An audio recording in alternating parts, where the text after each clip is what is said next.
సంజు శాంసన్ ప్రపంచ cup T20 quarter ఫైనల్లో 50 బంతుల్లో 97 పరుగులు చేసి సెంచరీ సాధించాలనే స్వార్థానికి పోకుండా నిస్వార్థంగా భారతదేశాన్ని గెలిపించాడు, సెమీస్కి తీసుకెళ్ళాడు. దానికి అందరూ కూడా అభినందనలు తెలియజేస్తున్నారు. మనం కూడా అభినందనలు తెలియజేద్దాం. సంజు శాంసన్ స్ఫూర్తితో ఇప్పుడు నేను మాట్లాడేది ఏమిటి అని అంటే, చాలామంది అంటారు రిజర్వేషన్లు, మీకు ఆటల రిజర్వేషన్ ఏంటి, దానిలో మీకు రిజర్వేషన్ ఇవ్వాలని చాలా చెత్త మాటలు మాట్లాడతారు. మేము అడిగేది రిజర్వేషన్ కాదు నాయన, మాలో ఉన్న ప్రతిభని తొక్కేద్దని చెప్తున్నాం. దానికి తగిన గౌరవం, ప్రాతినిధ్యం ఇవ్వమని చెప్తున్నాం. సంజు శాంసన్ 2 T20 సెంచరీలు సాధించిన తర్వాత అతన్ని జట్టులోంచి ఎందుకు డ్రాప్ చేశారు, ఎలా డ్రాప్ చేశారు? అలాగా సచిన్ తెండూల్కర్కి కానీ, రోహిత్ శర్మకి కానీ, అభిషేక్ శర్మకి కానీ చేశారా?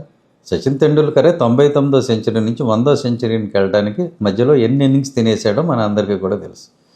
ఆయనకన్నా అవకాశాలు ఇచ్చారు, ఇవ్వద్దని నేను అంటలా. కానీ 2 సెంచరీలు సాధించిన ఆటగాడిని తర్వాత మ్యాచ్ల్లో ఎందుకు డ్రాప్ చేస్తారు? మరి దాన్ని ఏమంటారు? అవకాశాలు ఇవ్వటమా, తొక్కేయటమా? అది వద్దని చెప్తున్నాను తప్పితే మాకు అవకాశాలు ఇవ్వండి అని మేము అడుక్కోవటంలా, ప్రతిభ లేకపోయినా ఇవ్వండి అని మేము అడుక్కోవటంలా. ప్రాతినిధ్యం వహించే హక్కు మాకు కూడా ఉంది అని మేము చెప్తున్నాం.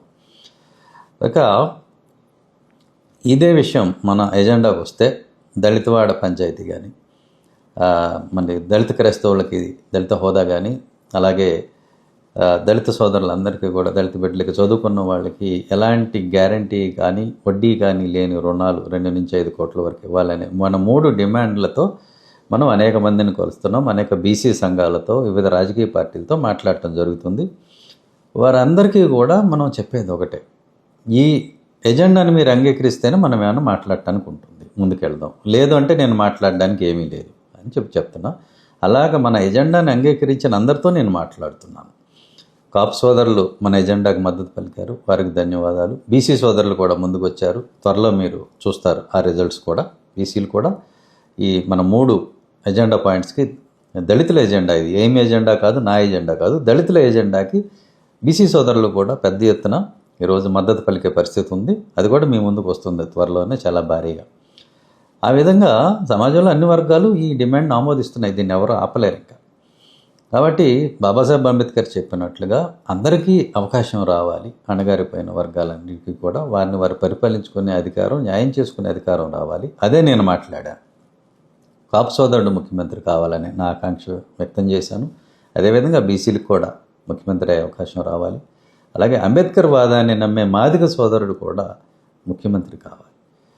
అంబేద్కర్ వాదాన్ని నమ్మే మాదిగ సోదరుడు అని ఎందుకంటున్నానంటే, ఈ మధ్య మనువాద సంస్థలు ఇచ్చిన ఎజెండా పట్టుకొని కొంతమంది మాదిగ సోదరులు చాలా ఛానల్స్లో వాటిలో కూర్చొని అంబేద్కర్ గారి స్థాయిని తగ్గించాలని విశ్వ ప్రయత్నాలు చేస్తున్నారు, ఆకాశం మీద ఉమ్మేస్తున్నారు.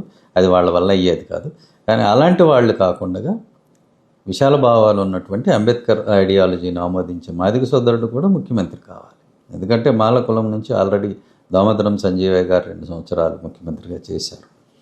కాబట్టి అంబేద్కర్ వాదులు అంటే అందరికీ న్యాయం చేసేవాళ్ళు, న్యాయం కావాలని కోరుకునే వాళ్ళే తప్ప తమ స్వార్థం చూసుకునేవాళ్ళు కాదు అనే విషయాన్ని మనం ప్రూవ్ చేద్దాం.